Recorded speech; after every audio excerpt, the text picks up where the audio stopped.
की ख़बर वां शेयर कंदासीं। ठठो मां तारीख़ी ढंढनि ते पहुतल महिमान पखियुनि जी नस्लकुशी जारी आहे। इन समूरी सूरतहाल ते इंतज़ामिया बेवस नज़र अचे पई। महबूब बिरोही रिपोर्टर ठठो असां सां गॾु टेलीफोन लाइन ते मौजूदु आहे।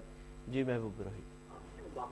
जी ठटे जे जेका तीन जो ढंढ हाले जी ऐं हडेरो समेत मुख़्तलिफ़ जेके ढंढूं आहिनि उनमें साइबेरिया समेत सदन मुल्कनि खां वॾे अंग में हज़ारनि लखनि जे तइदाद में पखी जेके ईंदा आहिनि उन्हनि जी गैर क़ानूनी शिकार जो सिलसिलो मुसलसल जारी रहियो आहे। हिन वक़्तु बि जारी आहे। इहे जनवरी जो महीनो एंड ते आहे, पर टिनी ढंढनि में मजबूरी तौर ते जिते माहौलियाती तबाहिकारियूं थियूं आहिनि, माहौलियाती जेके मुतासिर थिया आहिनि ढंढ, उन माहौलियाती तब्दीलियुनि सां गॾोगॾु गैर क़ानूनी शिकार जो वॾो सबबु बणियल आहे ऐं खुलेआम जेको आहे पखियुनि जो शिकार थिए थो। जेकॾहिं टिनी ढंढनि में मजबूरी तौर ते हिन वक़्तु जॾहिं जनवरी जी एंड जी ॻाल्हि थी रही आहे त उन वक़्तु बि जेका आहे टेई ढंढूं हिन वक़्तु ख़ाली नज़र ईंदियूं ऐं जेके गैर क़ानूनी जेके शिकार कंदड़ आहिनि तीन जो ढंढ में वाझार लॻाए गैर क़ानूनी शिकार कनि था, उनजे ख़िलाफ़ कार्रवाई मौसर कार्रवाई न पई थिए। हुन में हिकु तरफ़ कानून साज़ी जो इशू आहे त ॿिए तरफ़ अमलो न आहे, जे करे खातो जेके इंतज़ामिया आहे उहा बेबस बढ़ियल आहे। इन्हनि ख़िलाफ़ माफ़िया जे ख़िलाफ़ कार्रवाई करण खां उन सां गॾु उहो ठटे ऐं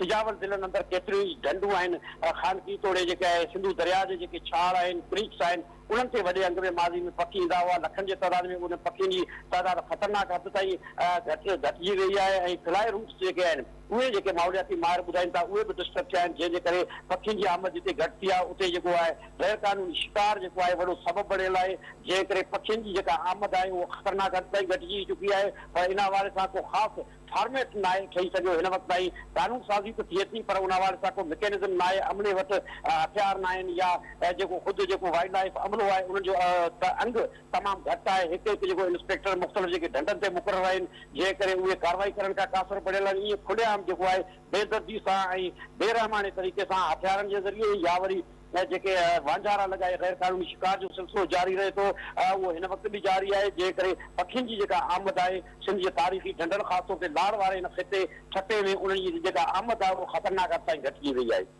वॾी महिरबानी महबूब बिरोही तफ़सील ॾियण जे लाइ।